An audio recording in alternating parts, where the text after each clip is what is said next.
जेव्हा तुमच्याकडे पैसा येतो तेव्हा तुमच्याकडे इज्जत सुद्धा येते. इज्जत तुमच्याकडे तुम्हाला बघून नाही तर पैशाला बघून येते.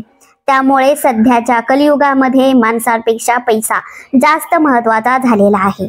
कोणत्याही कार्यक्रमामध्ये अथवा महत्त्वाच्या ठिकाणी पहा, तुम्ही संबंधित व्यक्तीच्या कितीही जवळचे असाल, नातेसंबंधातले असाल अथवा मित्र म्हणून त्याच्यासाठी कितीही चांगले असला तरी तुमच्यापेक्षा जास्त पैसेवाला माणूस त्या ठिकाणी आला तर तुमची खुर्ची त्या संबंधित श्रीमंत व्यक्तीला दिली जाते.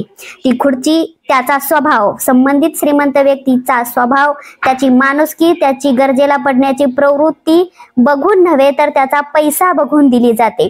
भले तो व्यक्ती माणूस म्हणून कितीही नालायक असला तरीही त्याच्या पैशामुळे त्याला त्याचे प्रामुख्यत्व अथवा त्याची प्रमुख खुर्ची व त्याचा मुख्य मान सन्मान दिला जातो. ही कलियुगातील सत्य घटना आहे. त्यामुळे आपण जीवन जगत असताना माणुसकी सोबत पैसे कमवण्याकडे देखील प्रामुख्याने लक्ष दिले जाते. अन्यथा तुमच्याकडे कितीही माणुसकी असली, तुम्ही माणूस म्हणून चांगले असला व तुमच्या चांगल्या संपर्कातील व्यक्तींच्या जरी शाळा असल्या, दवाखाने असले तरीही तिथे तुम्हाला फक्त थोडंसं डिस्काउंट दिलं जातं. फ्रीमध्ये काहीही भेटत नाही. ज्या ठिकाणी पैसे द्यायचे त्या ठिकाणी पैसे द्यावेच लागतात. त्यामुळे माणुसकी सोबत पैसे मिळवण्यासाठीही अतोनात प्रयत्न करणे ही सध्याची महत्त्वाची गरज आहे. काळ्या कुठ्ठ रात्रीनंतरच उद्याची नवीन पहाट व सूर्योदय येत असतो. याचा अर्थ असा की आपल्या जीवनामध्ये सध्या कितीही अंधार असला, निगेटिव्ह एनर्जी असली, आपले नशीब सध्या कितीही खराब असले तरीही या खराबानंतरच चांगल्या गोष्टी आपल्याला गवसणार असतात व आयुष्यामध्ये वाईट घटना घडल्याशिवाय चांगल्या गोष्टीची किंमत देखील समजत नसते. त्यामुळे देव अधूनमधून आपल्याला वाईट गोष्टींचा अनुभव देत असतो.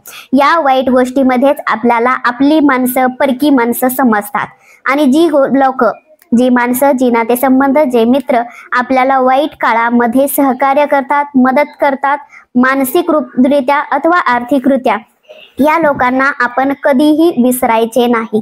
कारण तीच आपली खरी संपत्ती व खरी माणुसकी असते. त्यामुळे वाईट काळामध्ये खचून जाऊ नका. कारण या वाईट काळानंतर तुमच्या जीवनामध्ये महत्त्वाचे बदल घडणार असतात व येणारा दिवस हा तुमच्यासाठी अत्यंत आनंदाची बातमी घेऊन येणारा असतो. शिक्षण हे समाज परिवर्तनाचे साधन आहे आणि शिस्त हा राष्ट्राचा आत्मा आहे. हा सुविचार अत्यंत महत्त्वाचा आहे. हा सुविचार आपल्या देशाची सुव्यवस्था टिकवून ठेवण्यासाठी महत्त्वाचा असू शकतो. शिक्षण हे सामाजिक परिवर्तनाचे साधन आहे. म्हणजे शिक्षण घेतल्याने माणसाची बुद्धी बदलते, बुद्धीचा विकास होतो आणि ज्यावेळी बुद्धीचा विकास होतो त्यावेळी माणसाच्या स्वभावाचा, त्याच्या वागण्या बोलण्याचा विकास होतो. ज्यावेळी माणूस स्वतः माणूस म्हणून बदलतो, चांगले जीवन जगण्याचा प्रयत्न करतो, चांगले विचार आचरणात आणतो, तेव्हा त्याचे अनुकरण त्याच्या घरातले करतात, आसपासचे लोक करतात व इतर लोकांना देखील चांगले वागण्यासाठी प्रेरणा भेटते. त्यामुळे शिक्षण घेणे हे अत्यंत गरजेचे आहे. कारण शिक्षणाने माणसाची बुद्धी तल्लीन होते व बुद्धीचा विकास देखील होतो. आणि शिस्त हा राष्ट्राचा आत्मा आहे. म्हणजे ज्यावेळी आपण शिस्तप्रिय वागतो, नियमांमध्ये वागतो, थोडक्यात मर्यादेमध्ये वागतो, तेव्हा आपला दुसऱ्यांना त्रास होत नाही व दुसऱ्यांचा देखील आपल्याला त्रास होत नाही.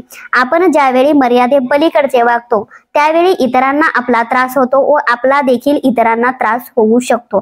त्यामुळे प्रत्येकाने आपल्या मर्यादेमध्ये जगणे अत्यंत गरजेचे आहे. हे प्रत्येक सजीवासाठी महत्त्वाचे आहे. प्रत्येक सजीव जेव्हा आपल्या मर्यादेमध्ये जगतो तेव्हा सर्वांचे जीवन हे सुखकर होत असते. कोणतेही कार्य हे अडथळ्याशिवाय पार पडत नाही. शेवटपर्यंत जो प्रयत्न करत राहतो तोच आपल्या स्वप्नांपर्यंत व यशापर्यंत पोहोचू शकतो. म्हणजे उदाहरणार्थ तुम्हाला सांगायचं झालं तर ज्यावेळी आपण रस्त्यावरून जात असतो त्यावेळी माझ्या गाडीच्या पुढे आडवी किंवा रस्त्यामध्ये ब्रेक दाबावा अशी कोणतीच घटना घडणार नाही असा विचार करणे अथवा अशी अपेक्षा करणे म्हणजे मूर्खता आहे. कारण आपण जर एखाद्या रस्त्याने चाललो तर त्या रस्त्याने इतरही लोक असतात, गतिरोधक असतात, रस्त्याला वळणं असतात, इतर रस्ते त्या रस्त्यातून आडवे जात असतात, त्यामुळे कधी आपल्याला ब्रेक दाबावा लागतो, कधी आपले स्पीड वाढवावे लागते. असेच जीवनाचे देखील आहे. कधी आपल्या जीवनाचा रस्ता म्हणजे आपले जीवन हे साधे सोपे असते, सरळ मार्गी असते, तर कधी कधी आपल्याला थोडेसे वळावे लागते, कधी कधी थोडे कच्च्या रस्त्याने जावे लागते, कधी अडथळे आले तर थांबावे लागते, गतिरोधक आला तर ब्रेक दाबावा लागतो, आडवा एखादा माणूस आला अथवा गाडी आली तर आपले स्पीड कमी करावे लागते. हा आयुष्याचा नियम आहे. त्यामुळे आपल्या आडवं एखादी व्यक्ती आली किंवा आपल्या आयुष्याचा वेग कमी झाला म्हणून आपले जीवन संपले किंवा व्यर्थ ठरले किंवा वेळ वाया गेला असा विचार न करता बी पॉझिटिव्ह राहा. कारण तुम्ही तुमच्या आयुष्याचा वेग कमी करणं हे कदाचित पुढे वेग वाढवण्यासाठी सुखकर होणारी गोष्ट असू शकते. त्यामुळे कोणतेही कार्य अडथळ्याशिवाय कधीच पार पडत नाही. कोणतीच गोष्ट अडथळ्याशिवाय पूर्ण होत नाही. त्यामुळे अडथळ्यांवर मात करून, कधी कधी थोडं थांबून, कधी कधी आपल्या बुद्धीचा वापर करून, कधी युक्तीचा वापर करून, कधी शक्तीचा वापर करून या अडथळ्यांमधून पार पडण्याचा प्रयत्न करा. अति घाई संकटात नेई. आपल्याला आपल्या यशापर्यंत, ध्येयापर्यंत पोहोचण्यासाठी प्रत्येकालाच घाई झालेली असते. परंतु अति घाई ही बऱ्याच वेळा आपल्याला संकटांना आमंत्रण देणारी ठरू शकते. कारण प्रत्येक गोष्ट मिळण्याची एक वेळ असते. आपण आपल्या परीने प्रयत्न करत राहिले पाहिजे, परंतु ती या वेळेतच भेटली पाहिजे, त्या वेळेतच भेटली पाहिजे अशी अपेक्षा करणं कमी करावं. कारण ज्यावेळी आपण रस्त्यावरून गाडी चालवत असतो त्यावेळी एखादा व्यक्ती आपल्या पुढे गेला किंवा एखादा मागे राहिला म्हणून आपण आपल्या गाडीचा वेग कमी करणे अथवा वाढवणे हे चुकीचे आहे. आपण आपल्या परिस्थितीनुसार, आपल्या गाडीनुसार, आपल्या गाडीच्या योग्यतेनुसार गाडीचे स्पीड ठेवतो. इतरांच्या गाडीच्या वेगाची तुलना करत जगणे आपल्याला शक्य नाही. ज्यावेळी आपण रस्त्यावरून जातो त्यावेळी आपल्या समोर एखादा व्यक्ती असेल तर त्या व्यक्तीच्या पुढे जाण्यासाठी आपण त्या व्यक्तीला रस्त्यातून बाजूला करतो का? नाही. तर आपल्या गाडीचा वेग वाढवून त्याला ओव्हरटेक करून पुढे जातो. आयुष्याचे देखील असेच असते. आपल्याला जर एखाद्याच्या पुढे जायचे आहे तर त्या व्यक्तीला कायमचे उडविणे असे घाणेरडे विचार करण्यापेक्षा आपली योग्यता संबंधित व्यक्तीपेक्षा जास्त कशी होईल, आपली बुद्धिमत्ता संबंधित आपल्या पुढे असलेल्या व्यक्तीपेक्षा जास्त कशी होईल, आपण त्याच्यापेक्षा जास्त योग्यतेने परीक्षा कसे देऊ, आयुष्यात यशस्वी कसे होऊ, परफॉर्मन्स कसा करू याचा विचार केला पाहिजे. आपल्याला यशस्वी व्हायचं असेल तर आपली योग्यता वाढवली पाहिजे, ना की समोरच्याची योग्यता कमी करण्याचा प्रयत्न केला पाहिजे. ज्यावेळी आपण समोरच्याची योग्यता कमी करण्यासाठी किंवा त्याची इमेज मलिन करण्याचा प्रयत्न करतो त्यामध्ये आपण आपला वेळ वाया घालवत असतो. यामध्ये कदाचित तात्पुरते यश भेटेलही, लेकिन यामध्ये तुमच्या बुद्धीचा कोणत्याही प्रकारचा विकास होत नाही. त्यामुळे माणसाने इतरांची बुद्धिमत्तेवर टीका टिप्पणी करणे अथवा दोष देणे, माप काढणे, नावं ठेवणे यापेक्षा स्वतःचा वेळ हा माझ्या बुद्धिमत्तेचा वेग, माझी बुद्धिमत्ता, कौशल्य यांचा विकास करण्यासाठी कसा वापरला जाईल याचा विचार केला पाहिजे. यामध्येच देशहित आहे. कारण कोणतीही स्वप्न ही आपली आहेत आणि ती पूर्ण करण्याची जबाबदारी देखील आपलीच आहे. लाईफ तुमची आहे, संघर्ष तुम्हालाच करायचा आहे. बाकीचे फक्त मजा बघणार, तुम्ही फक्त आपल्या कामाशी काम ठेवा. कारण स्वप्न आपण पाहतो, मोठं होण्याचं ध्येय आपण ठेवतो, त्यामुळे त्या ध्येयापर्यंत पोहोचण्यासाठी प्रयत्न करण्याची जबाबदारी देखील आपलीच असते. मला एखादी गोष्ट करायची आहे आणि त्यासाठी मदत म्हणून तू हे केलं पाहिजे ही अपेक्षा इतरांकडून करणे हे अत्यंत चुकीचे आहे. अपेक्षा जीवनातील आनंद कमी करतात. त्यामुळे जेवढं होता होईल तेवढं इतरांकडून अपेक्षा कमी करा. शक्यतो अपेक्षा करणं बंद करा. आपली स्वप्न ही स्वतःच्या जीवावर पूर्ण करा. कारण इतरांच्या दयेवर केलेली स्वप्न पूर्ण व त्याचा मिळणारा आनंद हा आपण स्वतःच्या जीवावर केलेल्या स्वप्नपूर्तीमुळे फिका पडतो. त्यामुळे स्वतःची स्वप्न पूर्ण करण्यासाठी स्वतः जीवाचे रान केले पाहिजे. इतरांकडून कोणत्याही अपेक्षा ठेवू नका. कारण त्या इतर माणसांना त्यांची स्वप्न पूर्ण करण्यासाठी वेळ हवा असतो. त्यांच्याकडे रिकामटेकडा तुमच्या स्वप्नांसाठी वेळ अजिबात नसतो. त्यामुळे तो स्वतःची स्वप्न पूर्ण करण्यासाठी धावपळ करत असतो. तुम्हाला जर तुमचं स्वप्न पूर्ण करायचं आहे तर त्याच्यासाठीची धावपळ, त्याचा अट्टाहास, त्याच्यासाठी जीवाचं रान करणं हे तुम्हालाच करावं लागणार आहे. कारण सांगणारी लोक यशस्वी होत नाहीत आणि यशस्वी होणारे लोक हे कारण कधीच सांगत नाहीत.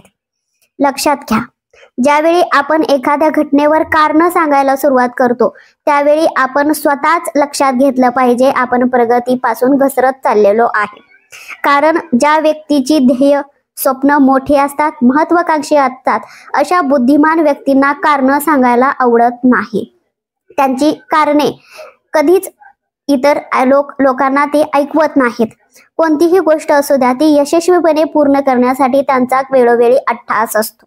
आणि जे लोक कारण सांगतात, मला वाटलं, मी करेन, मी बघेन, मला वाटलं हा करेल, मला वाटलं ते करेल, मला भविष्यात असं होईल, असे अधांतरी बोलणारे म्हणजे कागदांचे बंगले बांधणारे लोक हे आयुष्यामध्ये यशस्वी होऊ शकत नाहीत.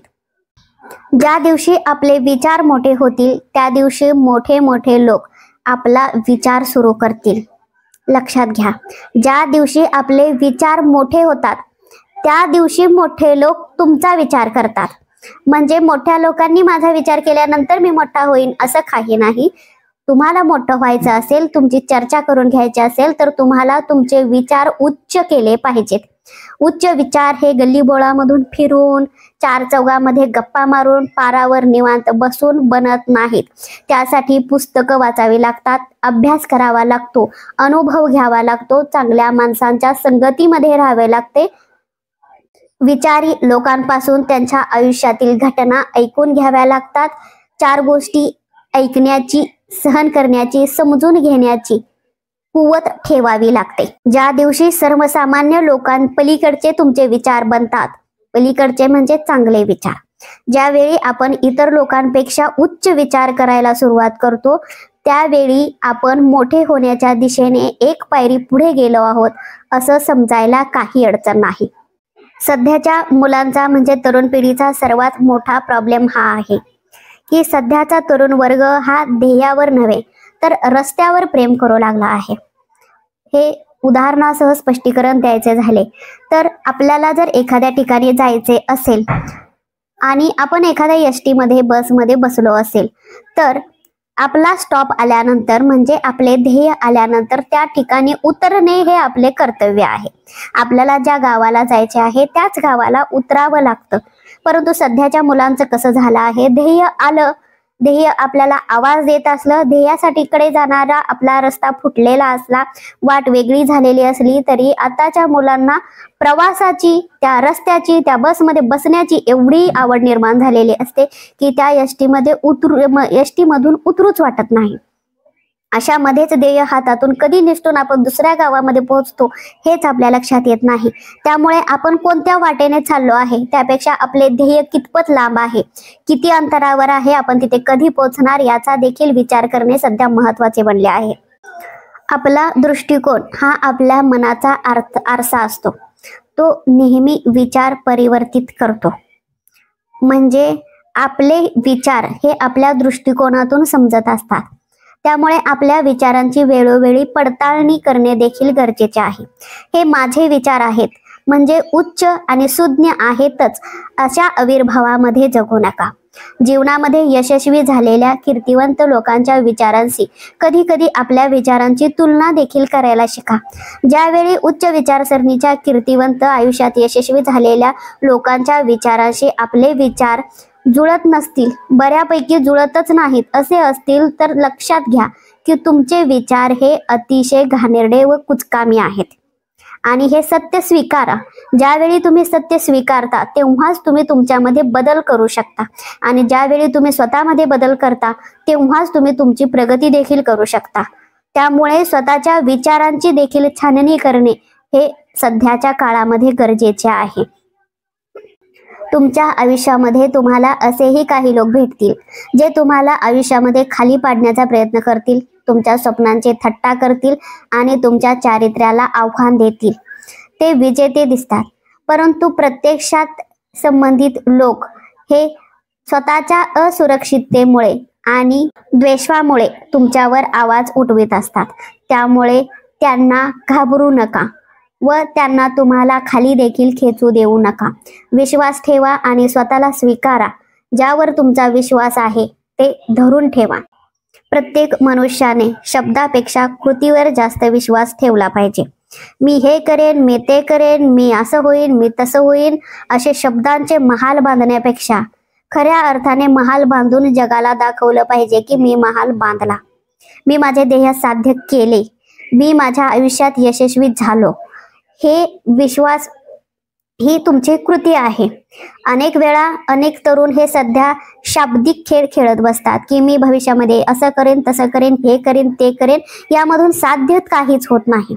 त्यामुळे इतरांना मी हे करेन हे सांगण्यापेक्षा ते कृतीमध्ये करून दाखवा. त्यावेळी ते लोक तुमचा सन्मान मोठ्या प्रमाणावर करतील.